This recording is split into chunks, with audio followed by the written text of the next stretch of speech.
Assalamualaikum warahmatullahi wabarakatuh dan selamat sejahtera. Bismillahirrahmanirrahim.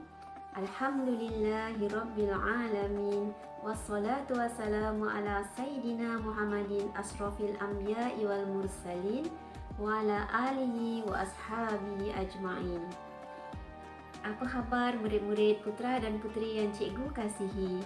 Semoga semua sentiasa dalam keadaan sihat sejahtera dan ceria di samping ahli keluarga.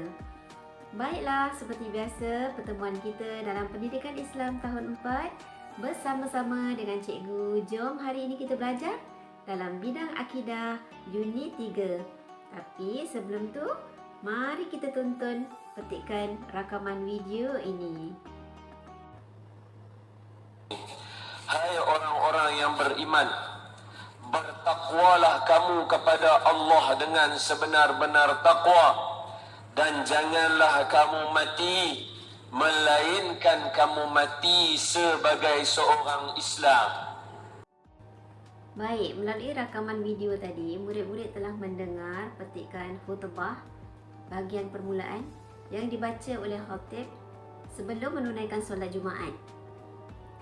Apa maksud janganlah kamu mati melainkan kamu mati sebagai seorang Islam? Oleh kerana cikgu seorang di sini, maka cikgu jugalah kena jawab soalan ni kan? Baik, maksudnya ialah mati dalam keadaan beragama Islam dan tidak kufur.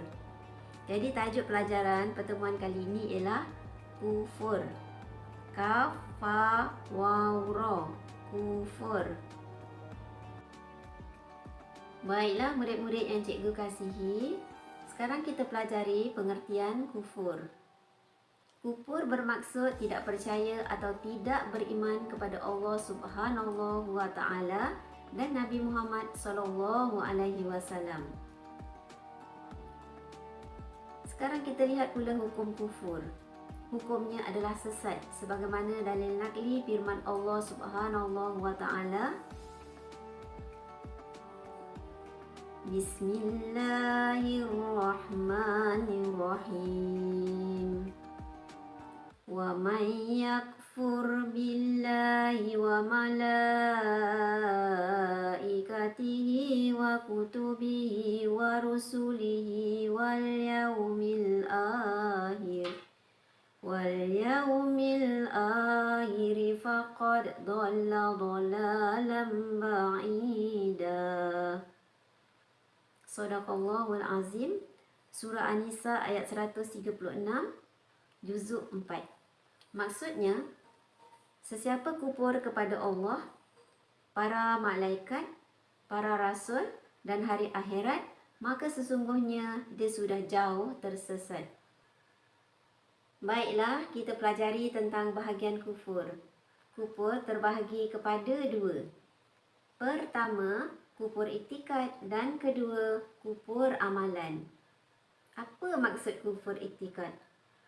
Kufur iktikad atau kepercayaan iaitu menolak dan menafikan ajaran Islam yang dibawa oleh Nabi Muhammad sallallahu alaihi wasallam.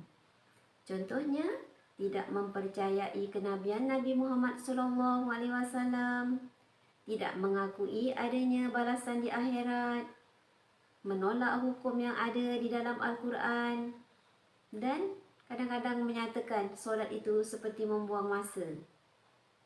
Baik, kufur amalan. Kufur amalan ini menggunakan nikmat kurniaan Allah dengan cara yang salah dan berdosa. Contohnya, menggunakan duit poket untuk berjudi, boros membelanjakan harta, menggunakan nikmat ke jalan maksiat. Baiklah, sekarang kita lihat pula apakah faktor-faktor yang mendorong kekufuran. Pertama, tidak mendapat didikan agama yang sempurna. Kedua, menuruti hawa nafsu. Ketiga, lemah pegangan agama dalam kehidupan. Dan keempat, terpedaya dengan pujukan dan kesenangan dunia. Baik, kita telah mengetahui faktor-faktor yang mendorong kekufuran.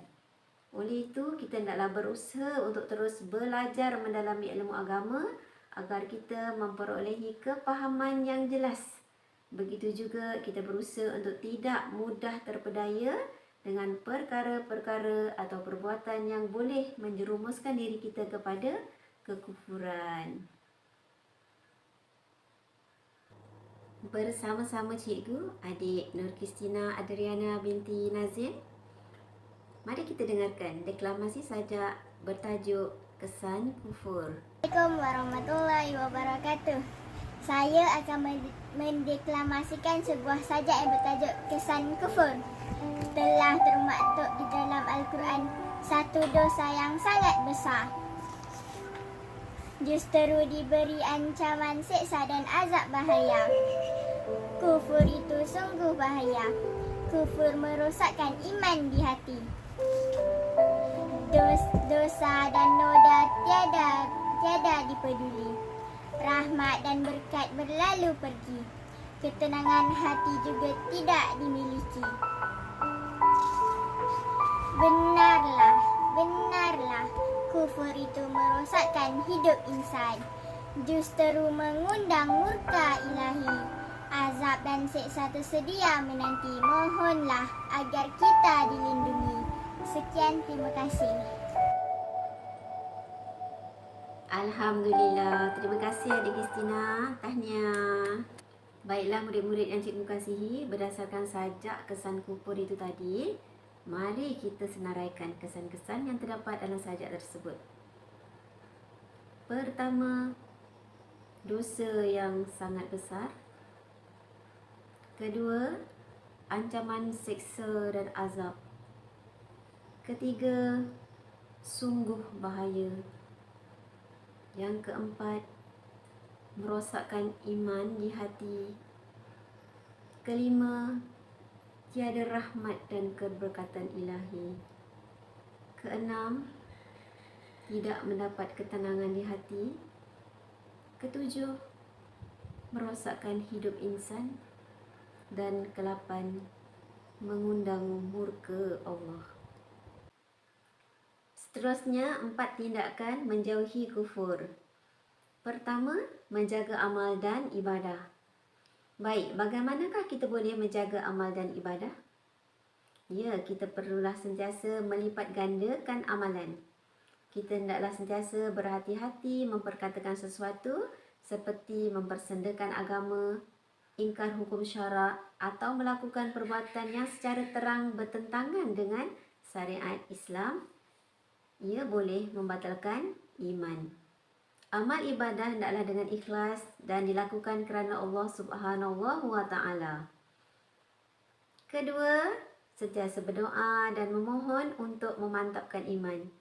Baiklah murid-murid yang cikgu kasihi, mari kita dengarkan doa agar Allah sentiasa memelihara hati kita dan kita amalkan doa ini. Ya muqallibal qulub, ya muqallibal qulub, ya muqallibal qulub,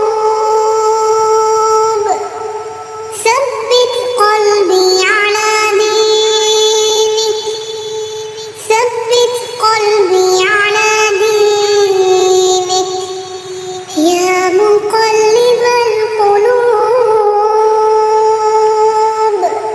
ya muqallibal qulub,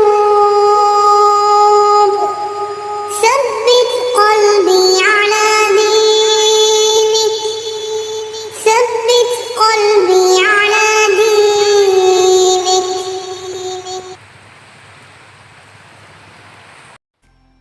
Baiklah, kita sambung yang ketiga.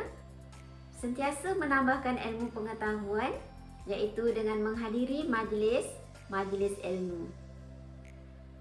Baik, sekarang ni situasi pandemik COVID-19, kita tak dapat berbuat demikian. Namun ada alternatif lain. Kita boleh mendengar ceramah-ceramah agama yang disampaikan oleh para ustaz dan ustazah melalui televisyen ataupun media sosial. Murid-murid juga ada ustaz dan ustazah di sekolah boleh ajukan pertanyaan kepada mereka agar segala kemusykilan dapat dijelaskan. Dan yang keempat, mengawal diri daripada mengikuti hawa nafsu. Bagaimana cara kita dapat mengawalnya? Ya, kita naklah sentiasa bermuhasabah diri. Muhasabah ialah perbuatan menilai diri untuk membaiki diri sendiri setiap hari. Hari ini lebih baik daripada semalam, insya-Allah. Baiklah murid-murid yang dikasihi, sebelum cikgu mengakhiri pelajaran ini, dapatlah dirumuskan bahawa kufur adalah satu dosa besar yang membawa kepada kesesatan dan kerosakan iman. Kita perlulah menjauhi perkara-perkara yang membawa kepada kekufuran. Setakat ini dahulu, sehingga kita berjumpa di lain kesempatan. Cikgu sudahi dengan Assalamualaikum warahmatullahi wabarakatuh.